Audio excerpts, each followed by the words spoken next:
Are you searching for a deeper understanding of yourself and your place in the world? Do you yearn for more balance, more peace, and purpose in your life? Well, look no further than the Intuitive Revolution podcast, your trusted source for holistic insights and intuitive guidance. I'm your host, Alicia Farricielli, and I am ready to take you on a journey to inner peace and balanced well-being. Welcome back to the Intuitive Revolution podcast. I'm your host, Alicia Farricielli, and today I have such an amazing, unique guest, Bob Martin, who has such a cool story. We're going to learn so many awesome, unique things that he's went through his entire life, and then some practical steps that he's taken to help us kind of calm down through meditation, spirituality as well. So, welcome to the show, Bob. Well, thank you. Thanks for having me, and thank you for doing what you do. I mean, putting a podcast together is not an easy task, and it's a lot of work. And to do that, to give folks like me a platform, is just an act of love. So thank you very much. Oh, you're very welcome. I love doing it. It's one of I call passion projects, but it's part of my business plan as well. Just trying to get out as much information from people like you to be able to spread love and joy and peace into the world. So yeah, thanks for doing the work you're doing as well. Thank you. So speaking of, tell me how you went from being a mob lawyer to a mindfulness advocate. Take us through the story of that. Sure.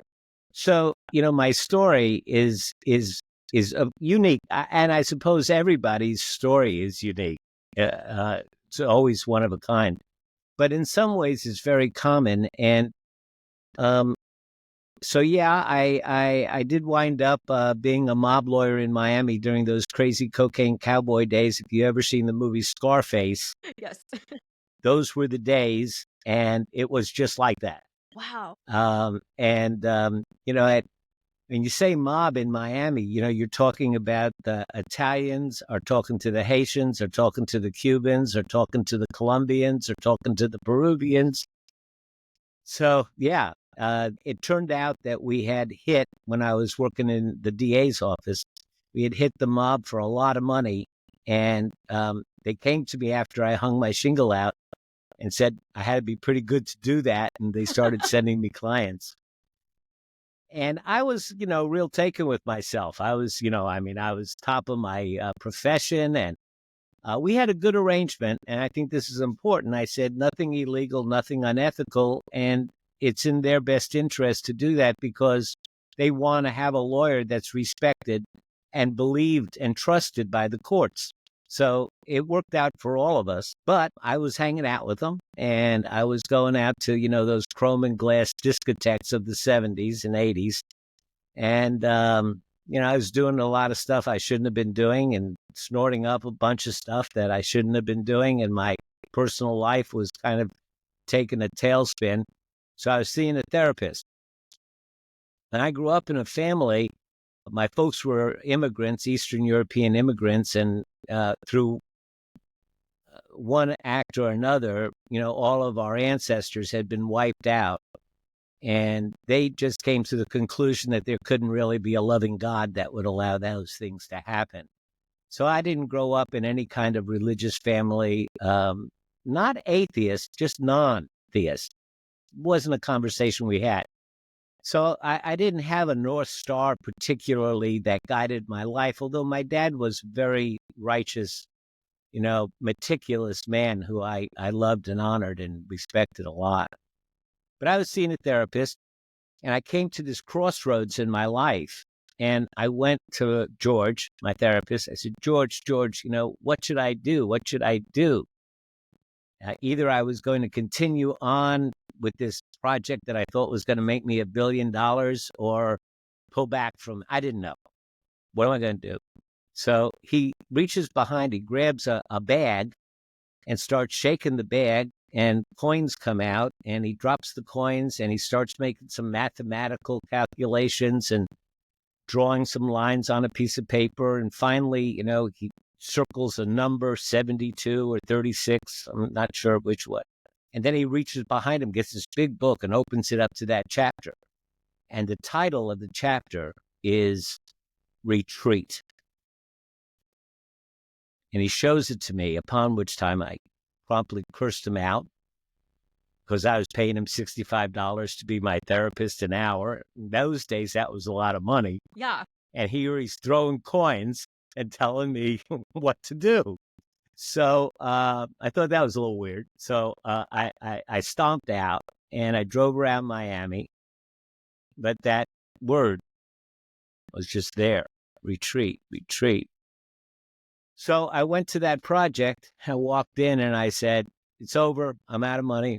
Can't do it. I had already paid my house off and I was looking at refinancing it to keep this project going. And I was 32 years old and I, and I said, no, it's over. It's done. And that saved me. It saved me from going down the rabbit hole. It saved me from being totally mindless, and straightened me up. And I went back to George and I said, what was that coin thing that you did?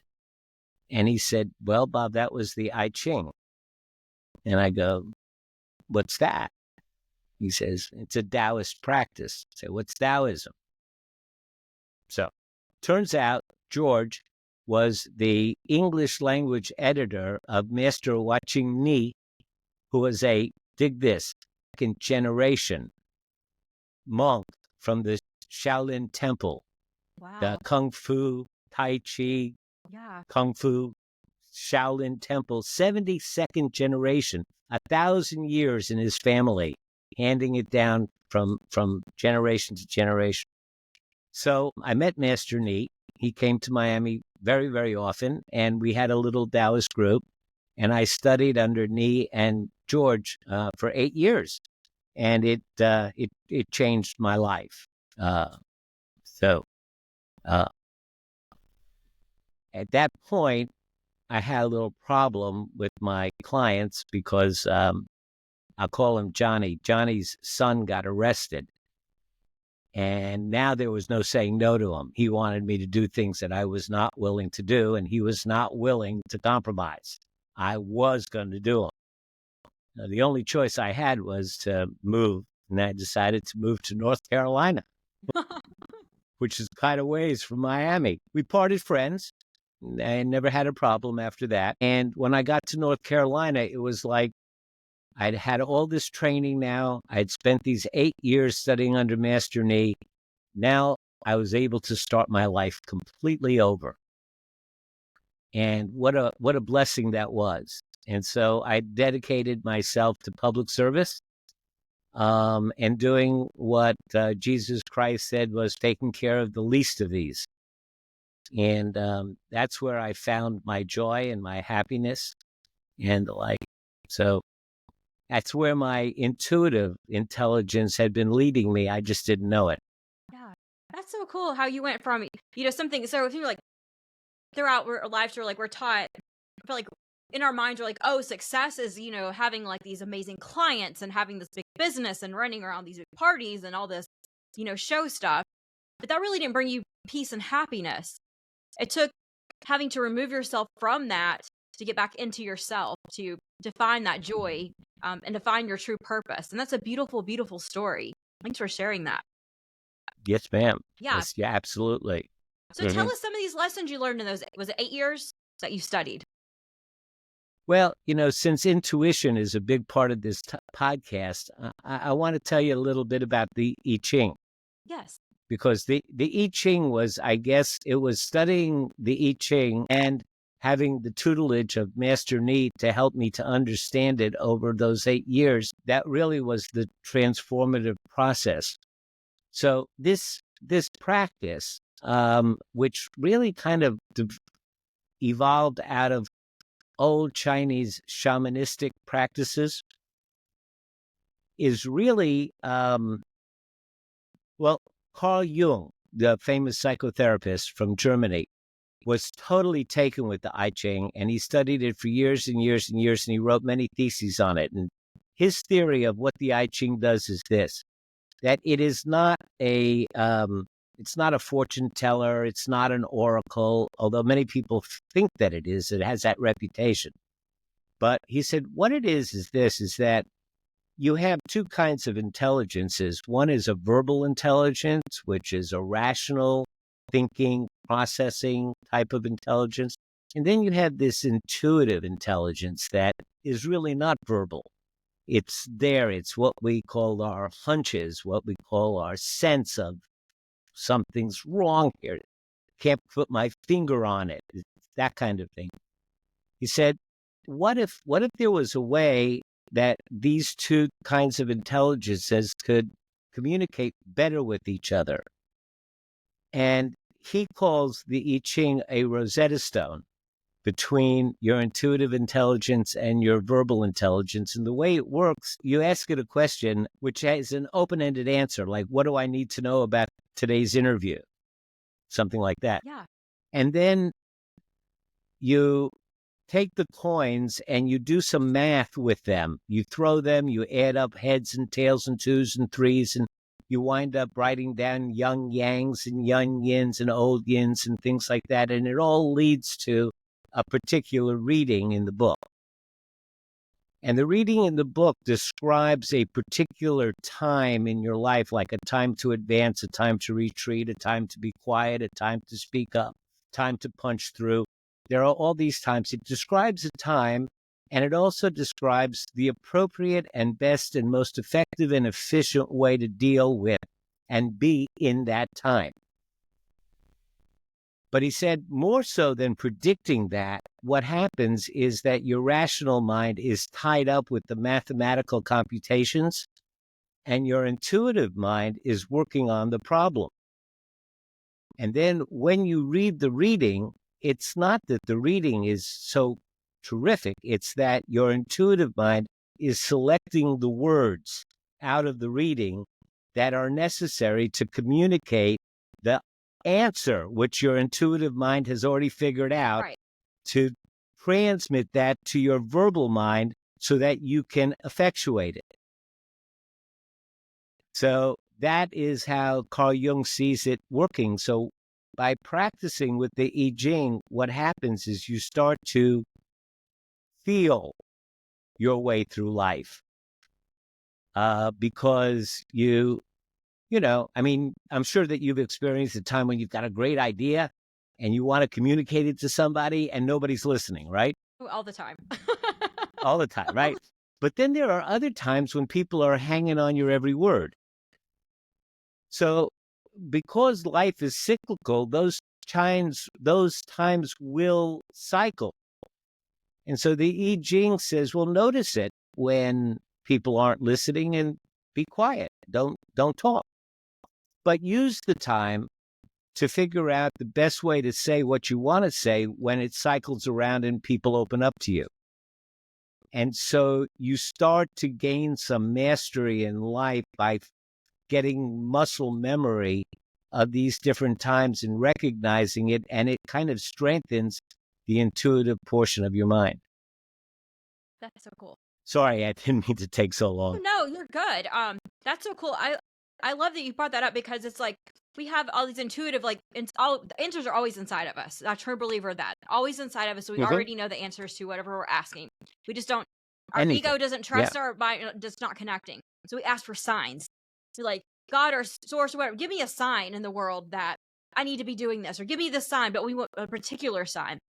So it's kind of, to me, the same process of it. It's like we intuitively already know the answer. We just want that confirmation for our logical minds to confirm that, so we can tying the two together. Right. Yeah. That's very fascinating. I So haven't studied a lot of it. It's a great practice. Yeah, I haven't studied a lot of it. Now I definitely want to go check into you. That might be my next rabbit hole I go down. Well, you remember a couple of years back there was that fad called The Secret. And it was saying, if you visualize and put a lot of effort into your visual, the universe will give you whatever it is that you visualize. And it was on Oprah and everybody was out there, visualizing it. But, I think that what that really is about is that when you spend the time mindfully thinking about what it is that you want in life, well, let me just back up. You've had the experience when you get a car that's either new or new to you, all of a sudden 1 million of them pop up on the road. It's because there's a membrane, like a semi-permeable membrane between your subconscious and your conscious. And there's so much information that we see and then we scan that we can't like consciously work with all of that.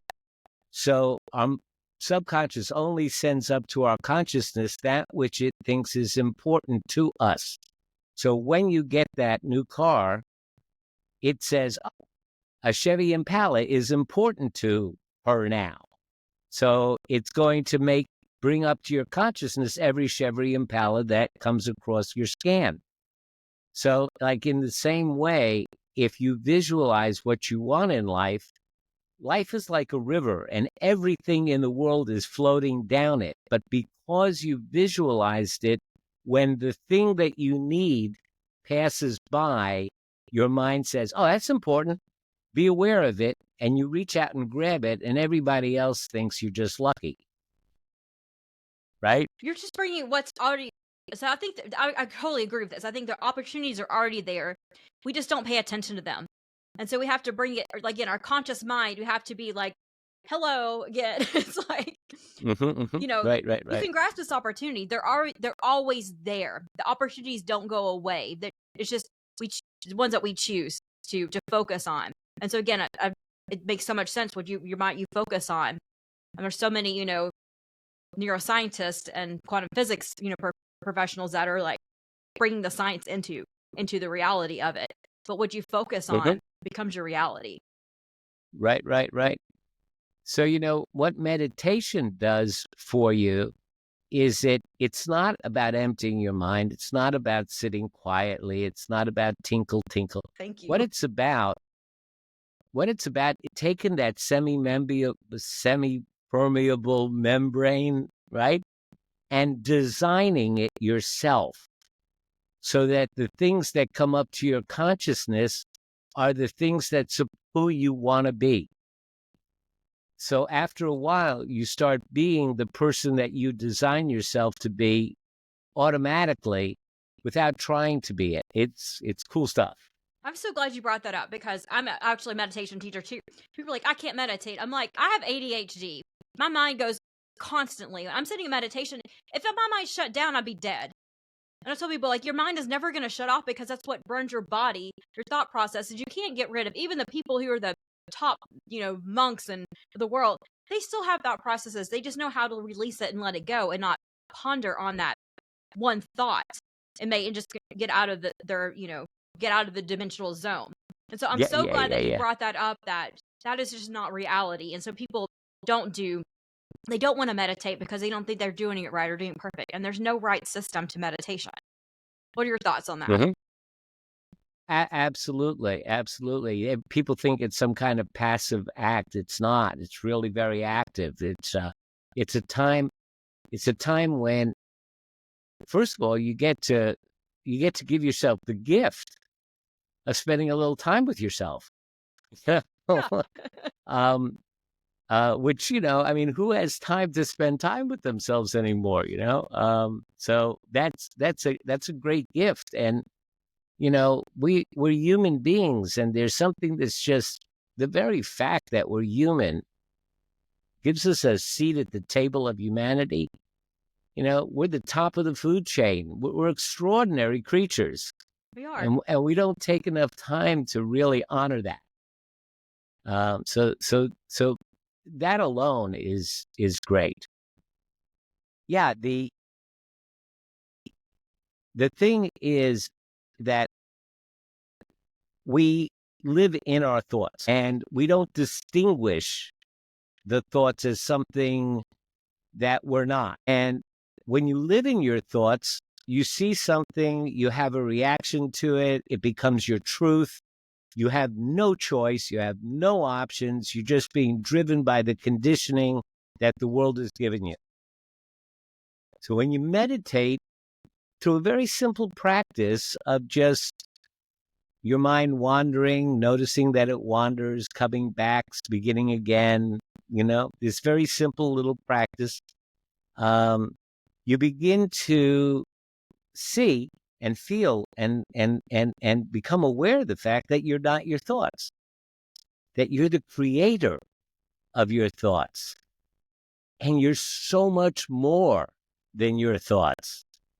And when you start to pull back from them and move into this observer state, that metacognition, thinking about your thinking, watching your thinking.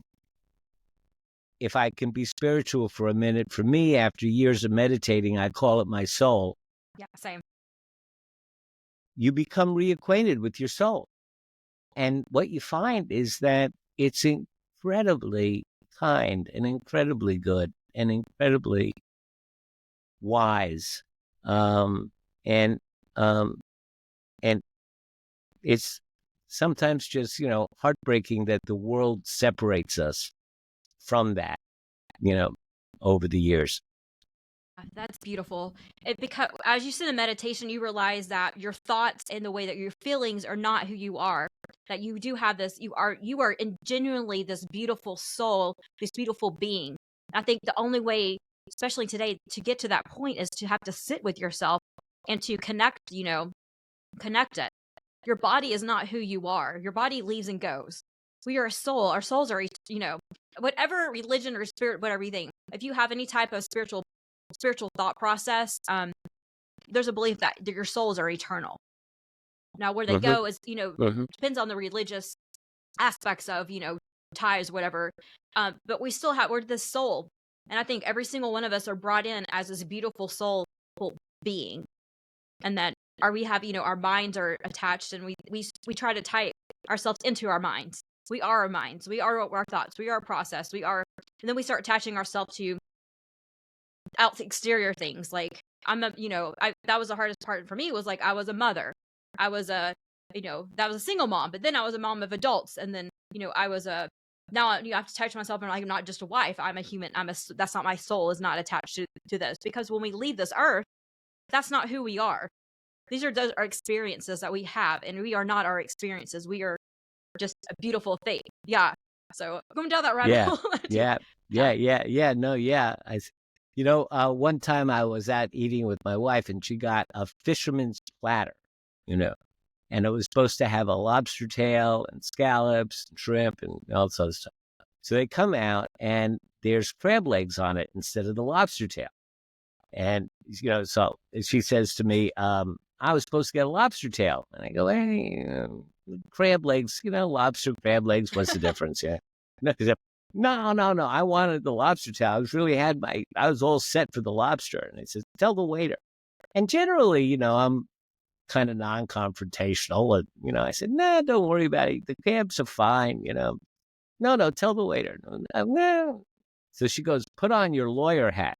She says, put on your lawyer hat. So I go, excuse me, I'm representing this woman over here. And so by putting on that lawyer hat, all of a sudden I could have a different winning formula. I wasn't a one-trick pony.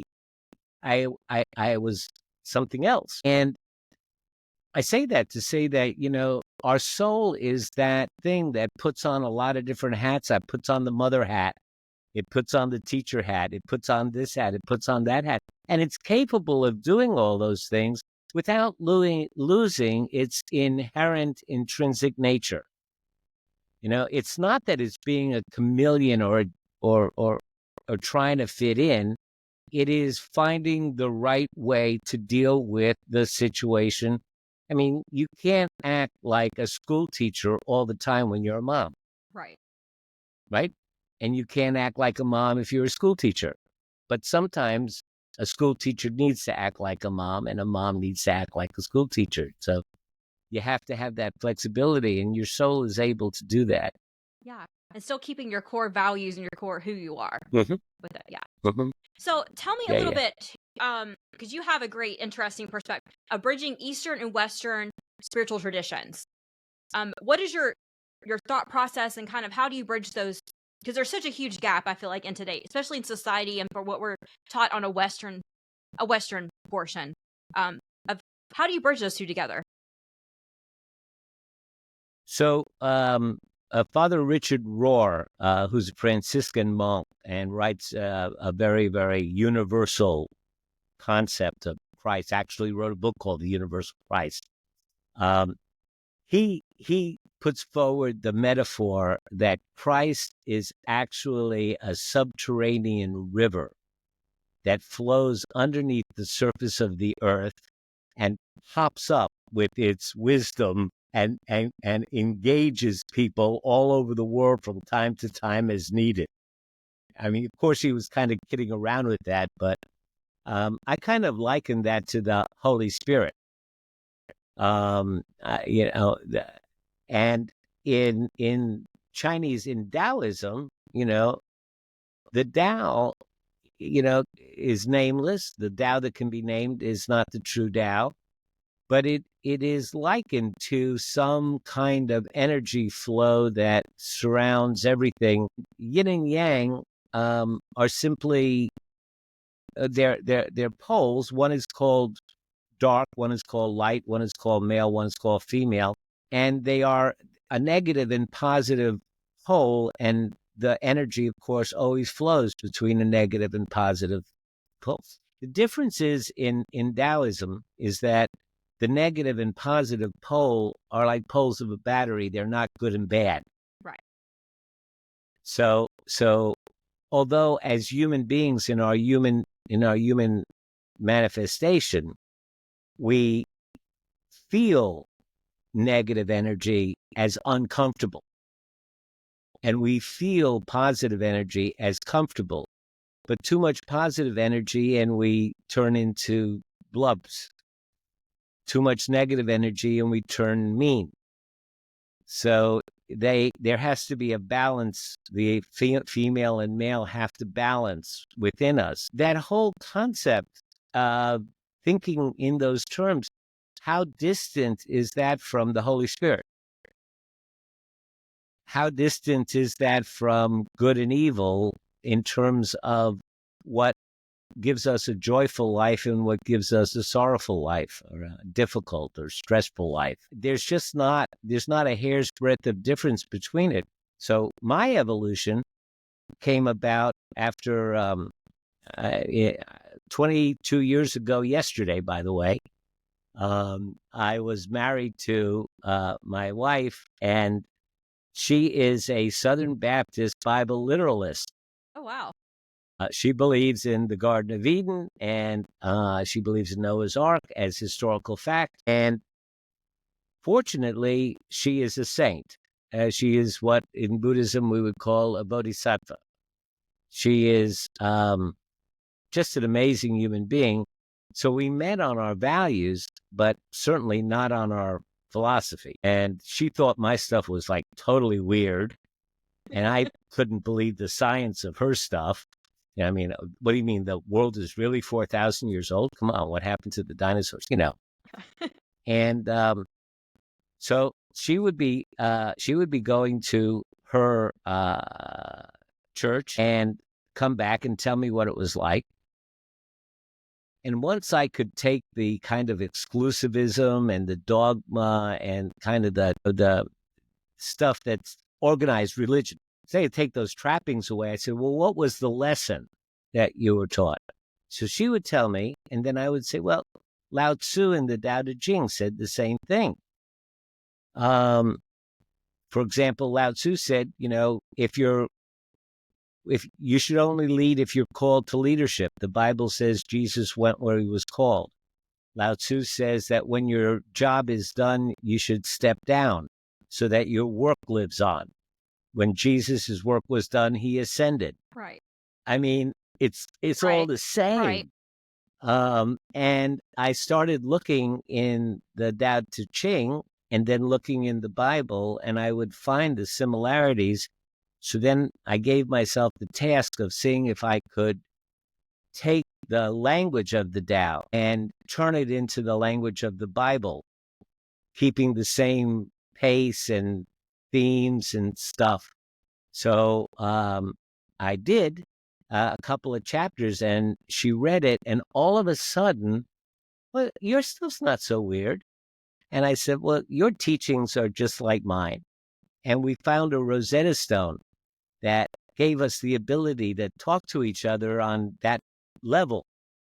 So piece by piece, I did all 81 chapters, and that's my book. that was just published by Innovative Inc., which is a subsidiary of Kendall Hunt. That's amazing. So Yeah, I love that. yeah, Love you did that. That's fabulous.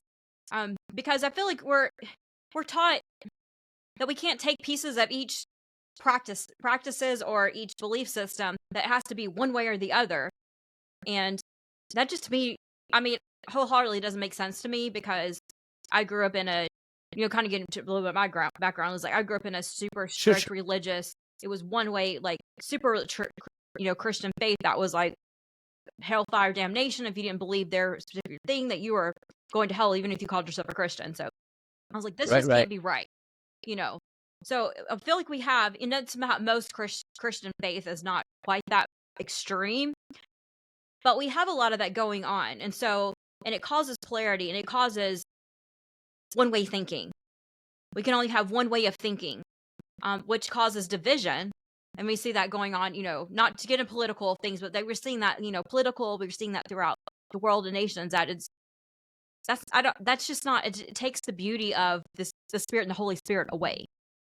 It really takes it away. So thank you. I'm so glad that you wrote that book, and are bridging these gaps between things to get people to think just a little bit outside of their box. And again, it started with, with your wife, being able to have that logical, I say that intuitive thinking, to tie the two together too. So that's a beautiful thing. Yeah, it is. And I, now that it's out there in the world, I'm getting letters from people who, I mean, you would be my typical reader that I would get a letter from, saying that I grew up in a church, and it was very strict, and I was asked to believe things I just could not believe, and told that I was going to go to hell if I didn't believe it. And so I've left it, but I also threw the baby out with the bathwater, and I turned my back on everything, including the teachings on how to live your life. And now you've reintroduced Jesus to me in a way outside of the dogma and outside of the exclusivity, where I can reestablish that relationship that was so important to me growing up. And that just, lifts my heart. Yeah, it's amazing. It's because people, they have the hardest time believing, like, I love Jesus. I don't have the same as what I grew up with, or the traditional Christian organized religion beliefs of him, but I love him. Like, and it's, people have a hard time accepting that. That you can have a truer, a more deeper love for that spirit soul. And if you really start to understand how, I think I want to say how it works, but that's just my again, it goes back to a belief system. If you understand the true nature of who his soul is, who he, she, whatever. I mean, I don't is on that. So yeah. So kind of, I was yeah. Oh, go ahead. Yeah, go ahead. No, go ahead. So here's an interesting thing that happened. So my dad, I said, was a non-theist. He just never expressed any. It just wasn't a conversation that we had. And he died. He had died at 98 years of age. He was born in 1898. Believe it. So I was going through his stuff, and he had this one box that had little things from Hungary when he was a child in it, all his most treasured things.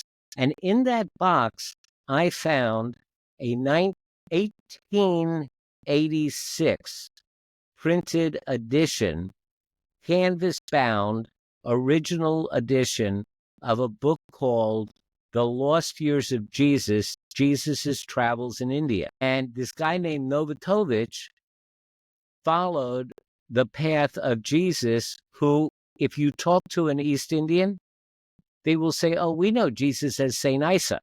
And yes, we know that he traveled to India. He was here. We know that. So that's like common knowledge in India. And yet the Christian churches want to stay away from it, because that would, muddy up the exclusivity thing a little bit. But he followed Jesus's path through India, and he says they got over to New Delhi, and he was blasting the Brahmins about the caste system, saying that it was unfair and unjust. So they chased him out of New Delhi, and he went up to Tibet, And he studied there for several years because, he was gone between 13 and 32. We don't know where he was. And so I found this book in his most treasured things. A matter of fact, That is amazing. yeah, isn't that something? And um, he has sketches that he did on the travel. And when he got back, there was a big fight between the New York Times and the Washington Post about whether he was a fraud or whether he was true. So it kind of faded into obscurity. But then there had been 3 expeditions since then that followed his path and had confirmed, that he had been there. Yeah. So That's wild. I don't know. Maybe Jesus was a Buddhist monk. I think, yeah. I'll just say, I think Jesus was not anything like is pictured in our Western culture today. I think he was totally. I mean, it's funny because my husband and I just came. I came from a trip from Italy. Of course, you see the cathedrals and the Catholicism, and they're all painting him as this, blonde-haired, white, Caucasian person, and there's no way. I mean, he was not from the area, so it's like you can kind of go through and see how it's like people have put this, this soul, and made him into something that is absolutely for their own benefit. And it's, yeah, I think there's so many different awakenings happening from that, and it's made such a huge thing for any type of spiritual faith, outside, even not without Jesus. It's made it very difficult for people to come to their own conclusions and their own belief systems. It's so easy just to tack onto a church and their doctrine here, there, and to just like tag onto that and be like, that's my truth. As then, to go through and do the studies, as you've done. So as we're kind of wrapping up, what are, for people who are, let's talk this, people who are struggling with this particular thing, what are some things you would suggest for them to do to start just the intellect, because I'm going to call it intellectual process of demystifying, debunking the belief systems? So I think the first thing is to understand that we have all meditated already.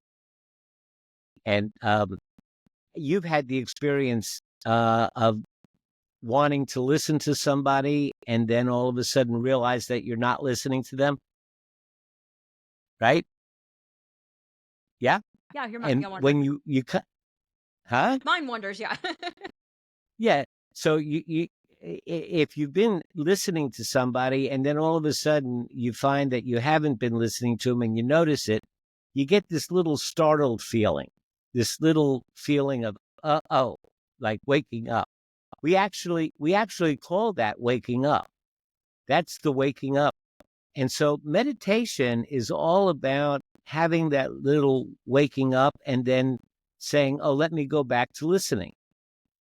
It's like noticing when your mind wanders and then having that little sensation of waking up and going back to do what you intended to do. It ain't no big thing. It doesn't cost anything. So there are lots of apps out there and lots of books. And if you want to go to my website, I have written a 40-page primer on meditation called Is Meditation for Me? What it is, what it's not, how to do it.